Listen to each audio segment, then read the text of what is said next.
I kept looking over my shoulder into the back seat because it felt like someone was in the car with me. And I just believed today that was death.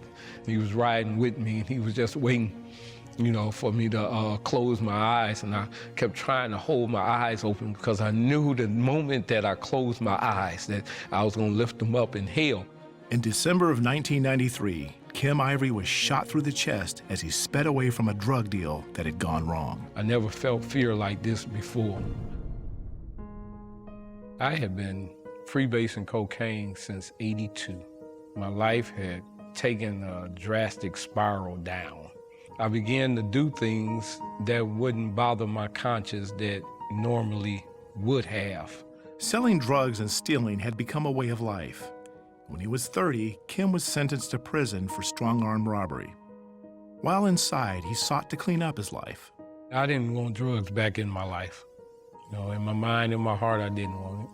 Released a year and a half later, he went home with hopes of staying clean.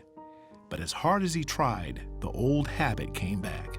It took me hostage, and I seen me handcuffed to this addiction. Couldn't find a way out. Tried everything, detox centers, tried rehabilitation, 12-step programs, a number of times, but just never could get myself out. It got worse. He continued running street hustles. One night in December, a dispute flared up at a drug meet. A guy went into his coat. He pulled out a .38 caliber. Blood was coming out of my ears and coming out of my nose, and then my chest was full of blood. Death was in the car with me.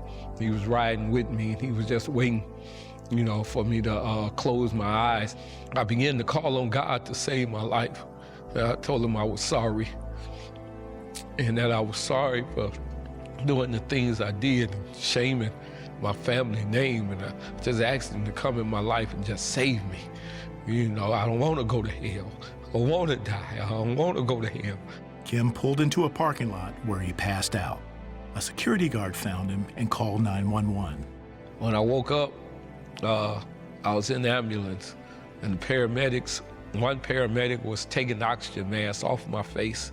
He was looking down on me, and he was speaking to the other paramedic, and he said, he's not breathing.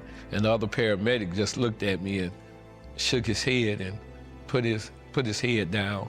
And at that time, my eyes began to get heavy again. It got so heavy that no matter how hard I tried to hold them open, seemed like someone had a hold to them and was just pulling them down. And the darkness began to come again. At the hospital, doctors fought to save his life. They managed to stabilize him, but couldn't remove the bullet because it was too close to his spine. I was just so glad that Jesus gave me another chance. I'm gonna turn it around now. As he recovered, he went to a revival at his sister's church. After the service, Kim went forward for prayer from the minister. He laid his hand on my chest and he began to pray. He said, "Go on home. Now everything's gonna be all right." Back at the house, Kim grew restless. I felt a warmth come over my body. I never felt a feeling like this in my life. When I got into the bedroom, I sat down on the edge of the bed and I grabbed my socks and I bent over to put my sock on, and I felt something hit me in the front of my mouth. And I just held my hand covering my mouth, and I was like, uh-oh. I eased my hand open to just peek at it.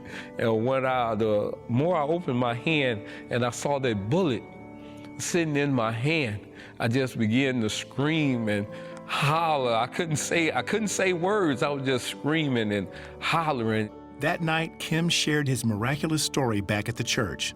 As word of his testimony spread, he was asked to speak at churches around the country. However, a new problem arose. The pressure of having to live right because everybody watching me. I gotta walk as though I'm walking on eggshells, and I gotta say the right thing all the time. I gotta do the right thing all the time. And that began to be a pressure on me. And so eventually I ended up back where I started. Sometimes we think that when people give their life to the Lord, that things should change overnight. For 7 more years, Kim struggled with his addictions. I found myself getting angry with God. Why you allow me to come back here? I began to give up. Like, wow, what was it all for? Could I ever be delivered? Could he deliver me? At an arraignment for failure to appear in court, Kim heard about Teen Challenge. He decided to enroll in their year-long drug recovery program, hoping it would be the change he needed. I read the Bible constantly. It was there that I learned how to have an intimate relationship with the Lord, and he began to show me how to be disciplined and how to allow the Spirit of God to overtake my life and to let him have the greater influence in my life. It was just so real for me. I was free. And the enemy didn't have no power over me. Satan didn't have no power over me. Drugs didn't have no power over me. Kim has been living drug-free since 2001. I thank God for my life. I thank God even for the struggle now, because I know the struggle that I went through, God is going to use that to show others that you're not the only one going through something, and that he knows all about it, and that he's a deliverer. Whatever your situation going on in your life right now, that God is able, and I'm a living witness, a living example, that God is able to turn it around, and God is able to defeat that thing, because greater is he that's in you than anything that's in this world.